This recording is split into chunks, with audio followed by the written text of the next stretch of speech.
Tapos dito yata mami may gym din sila. Ganda, ganda. Okay guys, ito yung gym nila. Pwede ka mag-workout dito. Okay guys, dito sa apartment ni na ate, merong dog park. Pwede mong tanggalan ng leash dito yung aso mo. Basta hindi lang siya aggressive.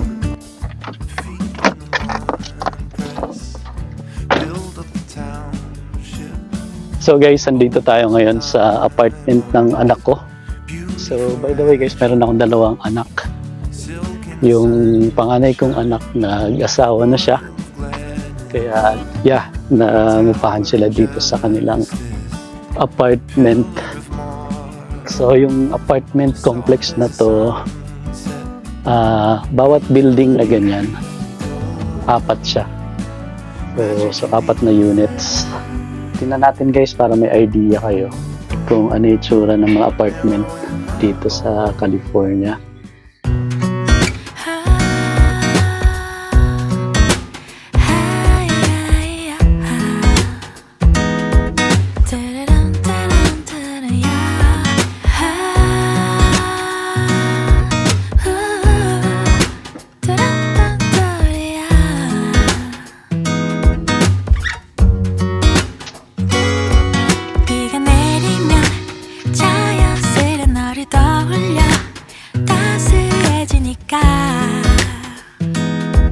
Don't know how I can explain.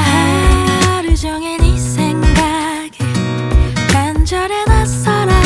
나 왜 이런 걸까? You're the cure to all my pains. 널 좋아하나 봐. 널 사랑하나 봐. 이제는 더 이상은. So guys, yung ganitong apartment ni na ate ay $1,600, 2 beds, 2 baths. So okay na din siya, di ba? Kung nag-umpisa pa lang kayo, galing kayong Pilipinas, tapos bagong nurse kayo dito. So maganda kung ganito lang kamura sa ngayon, yung rerentahan nyo.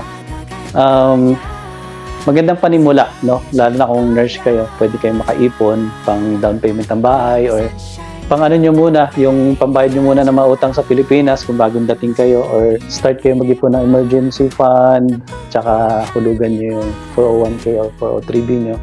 So para mag-start na kayo mag-build ng wealth. For a start, yeah, pwede na tong ganito, no? Kung hindi naman kayo masyadong maselan. Ang cons lang guys, pagka ganitong apartment, mayroon silang kapitbahay sa taas, tapos meron din dito sa kabila. So wall to wall yung ano, kasi 4plex nga ito. Yun, maririnig mo yung minsan yung kalabugan sa taas. So by the way, yung husband ni ate ay night shift din siya, nag-work din sa hospital namin. Minsan hindi siya makatulog sa kwarto nila kasi nagtatakbuhan yung mga bata. May 2 yatang kids. May 2 kids sa taas, ano na. Mahirap pagka may ganun. Actually, kaya kami malis doon sa dati naming apartment kasi yun yung problema namin. May kapitbahay kami. Nasa taas kasi kaming unit.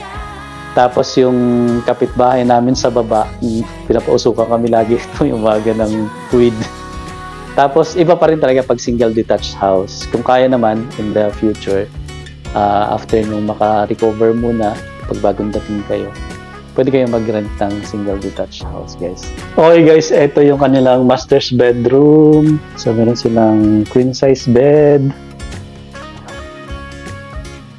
Meron silang dresser.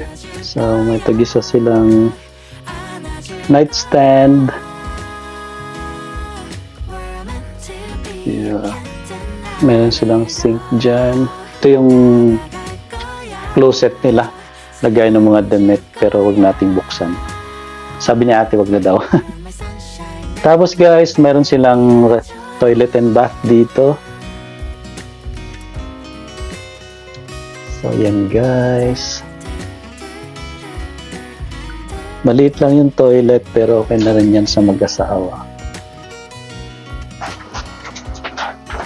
So yan yung shower.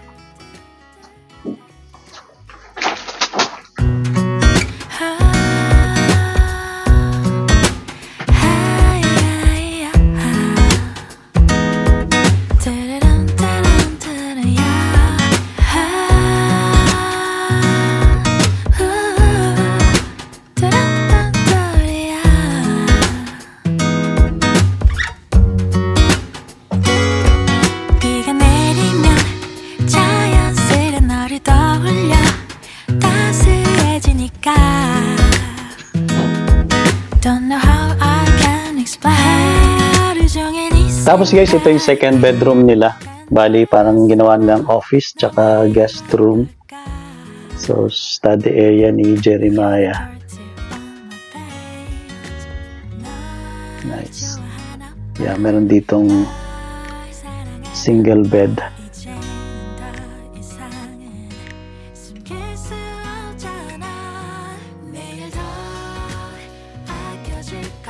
Tapos may maliit din na walk-in closet dito.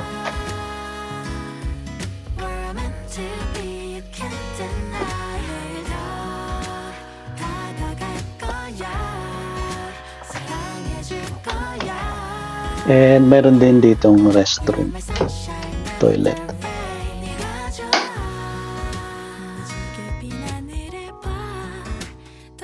Tapos dito yung kanilang living area. So meron silang couch, meron silang center table, meron silang TV. Ah, ito yung bagong ano mo na? Ganda. Vivitar. Gaan lang, ano? Nice. Ganda camera na ka. Meron silang PlayStation. Tapos guys, yeah, dito simple lang din yung kusina nila. Maliit lang. Good for 2 persons, and then kung meron silang bata na isa or dalawa, goods na tong 2 bedrooms, 2 baths na bahay, guys. So kung nag-uumpisa pa lang kayo, pwede na to, no? Ate, magkano yung ano nyo dito? 1,600 guys per month. $1,600. Okay guys, dito sa apartment ni na ate, merong dog park or yeah, dog run. Pwede mong tanggalan ng leash dito yung aso mo. Basta hindi lang siya aggressive. Tapos mayroon din silang pool, mayroon din silang, may park dito na, no? Ay, Miriam Park. Ah, malapit lang dito. Yeah. So mayroon ding park ng mga bata dito guys na malapit. So yun, good for family siya, ang mga working families. Tapos yan. Ano yun dito na? Ha? Saan? May creek dito. So pwede ka rin dito mag-walking, exercise. Ah, tapos, oh, dito yung creek. Wow! Tinda ng creek dito. Yeah. Ang ganda, oh. Ang ganda ng creek dito, guys. Malamang mga apartment din yan dyan. Ano na? Yeah. Yung mga apartment din, guys. Ganda. May bridge doon, ano?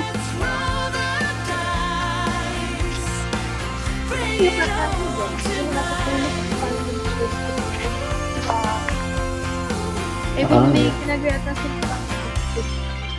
Ano pala to? Bicycle run? Ano? Bike run? Bike path, yeah. Ano daw to? Connected to all over dito. Ah, ito? Yeah. Ganda, ano? Parang siguro siya yata kasi. Peter at lower bidwell yata. Ah, lower bidwell dyan. Maganda rin dito, guys.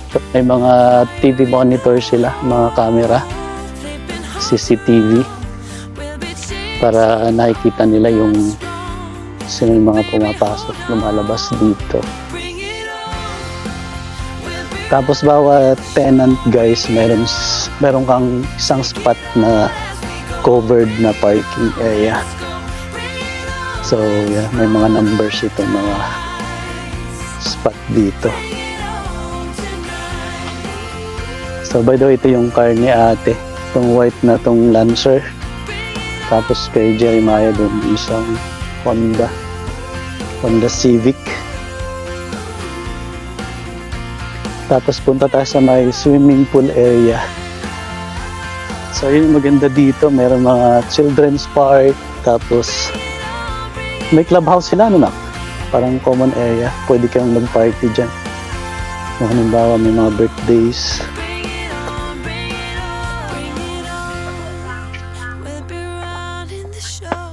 Paunahin natin si ate.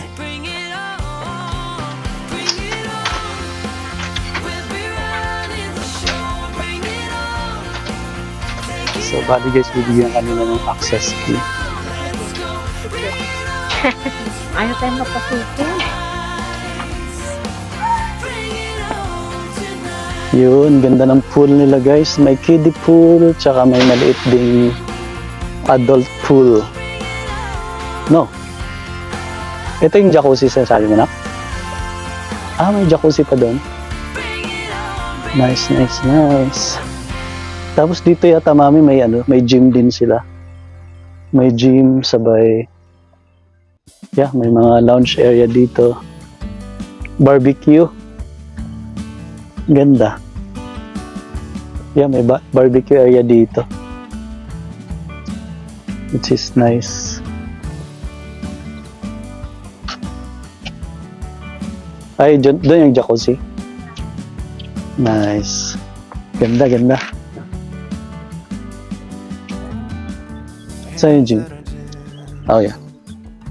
Working in April, feet in the wine press, build up a township, opals and diamonds, beauty for ashes, silk and sunshine. Okay guys, ito yung gym nila. Pwede ka mag-workout dito. Sa ilaw nila. Pillar of Okay. marble, soft as a Nice. sunset. Maliit lang yung gym pero okay na rin, no?